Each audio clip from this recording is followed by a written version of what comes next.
दुनिया के 130 से ज्यादा देशों की सेना, कूटनीति और सरकारी संचार 50 साल तक चुपचाप अमेरिका द्वारा सुने जाते रहे। इसी ऑन ऑपरेशन को कहा जाता है ऑन ऑपरेशन रूबिकॉन। 20वीं सदी के 70 के दशक में अमेरिका और सोवियत संघ के बीच टकराव लगातार बढ़ रहा था। पश्चिमी देशों को जरूरत थी सोवियत और तीसरी दुनिया के देशों की गुप्त संचार जानकारी की, लेकिन पारंपरिक जासूसी तरीके सरकारी एन्क्रिप्शन को तोड़ नहीं पा रहे थे।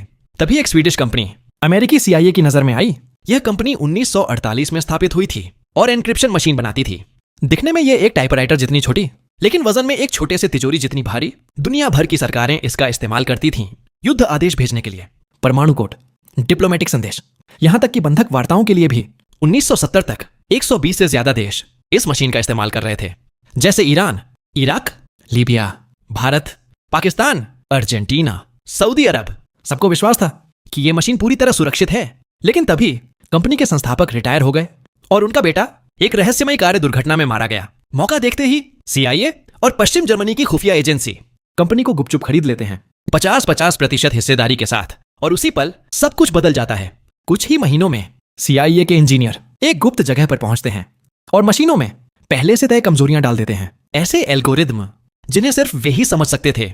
अब अमेरिका और जर्मनी की एजेंसियां दुनिया के हर संदेश को आसानी से पढ़ सकती थीं।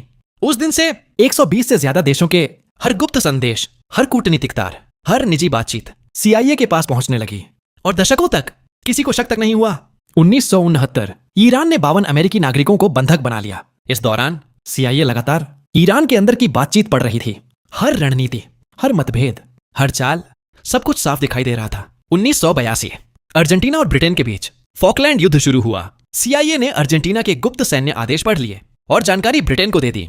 अर्जेंटीना समझ ही नहीं पाया कि दुश्मन उसकी हर चाल कैसे जान रहा है। 1986 लीबिया ने पश्चिम बर्लिन में एक नाइट क्लब पर हमला किया। 2 अमेरिकी सैनिक मारे गए। कुछ ही घंटों में CIA ने लीबिया की गुप्त बातचीत डिकोड कर ली और उसी के आधार पर अमेरिका ने जवाबी कार्रवाई की।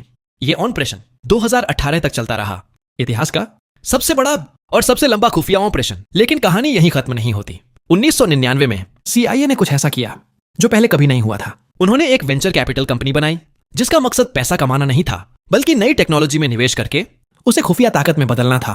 इसी निवेश से जुड़ा था एक प्रोजेक्ट जिसे आज दुनिया जानती है, गूगल अर्थ के नाम से।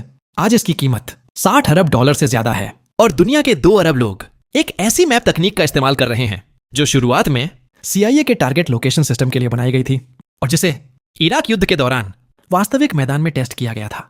यानी दुनिया की सबसे बड़ी ताकतें सिर्फ युद्ध में ही नहीं, बल्कि तकनीक और जानकारी के खेल में भी हमेशा कई कदम आगे रही है। ये कहानी है उस दौर की जब दुनिया को बिना पता चले हर बात सुनी जा रही थी। अमेरिका ने बना ली थी एक ऐसी प्रणाली जो पूरी दुनिया को कवर करती थी। रियल टाइम अपडेट होने वाली high resolution geographical intelligence network. इससे खुफिया जानकारी जुटाने की लागत काफी कम हो गई और विश्लेषण की गति कई गुना बढ़ गई। साल 2007 एक नई योजना की शुरुआत हुई जिसे कोल्ड प्लान कहा गया। असल में यह शीत युद्ध के समय की लुबिक ऑपरेशन का डिजिटल युग में अपग्रेड था। अमेरिकी खुफिया एजेंसी ने दुनिया की बड़ी टेक कंपनियों के साथ गुप्त समझौते किए। Microsoft, Yahoo, Google, Apple, Facebook और कुल मिलाकर 9 बड़ी इंटरनेट कंपनियां। इन सबके सर्वर तक सीधा एक्सेस हासिल कर लिया गया।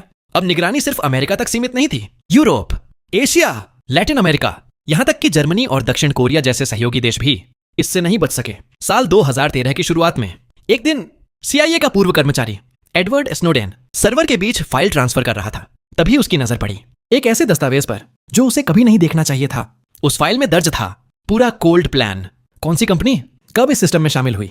माइक्रोसॉफ्ट 11 सितंबर 2007, याहू 12 मार्च 2008, गूगल 14 जनवरी 2009, फेसबुक 3 जून 2009, यूट्यूब 24 सितंबर 2010, एप्पल अक्टूबर 2012। हर तारीख एक नए दरवाजे के खुलने की निशानी थी। उस दिन के बाद CIA के पास इन कंपनियों के सर्वर तक सीधी पहुंचती। सिर्फ डेटा नहीं, बल्कि पूरा access, email, chat, video call, photo, file transfer, audio recording, सब कुछ रियल टाइम में इकट्ठा किया जाता और अनिश्चित समय तक संग्रहित। स्नोडेन लंबे समय तक स्क्रीन को देखता रहा। बाद में उसने कहा उसे सबसे ज्यादा हैरानी इस बात से हुई कि दुनिया की लगभग सभी बड़ी टेक कंपनियां एक ही निगरानी सिस्टम का हिस्सा थीं और इस बारे में दुनिया में लगभग कोई नहीं जानता था। उसी पल उसने फैसला किया। उसने फाइल बंद नहीं की, बल्कि कई हफ्तों तक धीरे धीरे सारे दस्तावेज एक एक करके अपने स्टोरेज में ट्रांसफर कर लिए। साल 2013 मई का महीना उसने अपने बॉस से बीमार होने का बहाना बनाया और हांगकांग चला गया। वहीं से उसने ये सारे दस्तावेज दुनिया के सामने लीक कर दिए। द गार्जियन और वॉशिंगटन पोस्ट को 48 घंटे के अंदर पूरी दुनिया में हड़कंप मच गया। बर्लिन, साओ पाउलो, लंदन, हर जगह विरोध प्रदर्शन शुरू हो गए। टेक कंपनियों के अधिकारी घबराकर इनकार करने लगे। व्हाइट हाउस ने इमरजेंसी पीआर शुरू कर दिया। कंपनियों ने कहा हमने कभी सीधा एक्सेस नहीं दिया। सरकार ने कहा सब कुछ कानूनी है। और स्नोडेन पर जासूसी का आरोप लगा दिया गया। वह मॉस्को पहुंचा जहां से उसे आगे जाना था, लेकिन वह वहीं फंस गया। शेरमेतिये वो एयरपोर्ट के ट्रांजिट जोन में 40 दिनों तक रुका रहा। कोई देश उसे अपनाने को तैयार नहीं था। वह ना आगे जा सकता था, न वापस लौट सकता था। आखिरकार उसे रूस की नागरिकता मिल गई। उसकी पत्नी और बेटा भी वहीं उसके साथ रहने लगे। और अब वह लगभग निश्चित है कि वह कभी अमेरिका की धरती पर वापस नहीं जा पाएगा। हालांकि यह योजना उजागर हो गई, लेकिन इसे पूरी तरह बंद नहीं किया गया। सिर्फ नियमों को थोड़ा व्यवस्थित किया गया। असलियत नहीं बदली। तकनीक के जरिए निगरानी आज भी जारी है। यही थी आज की कहानी। मिलते हैं अगले एपिसोड में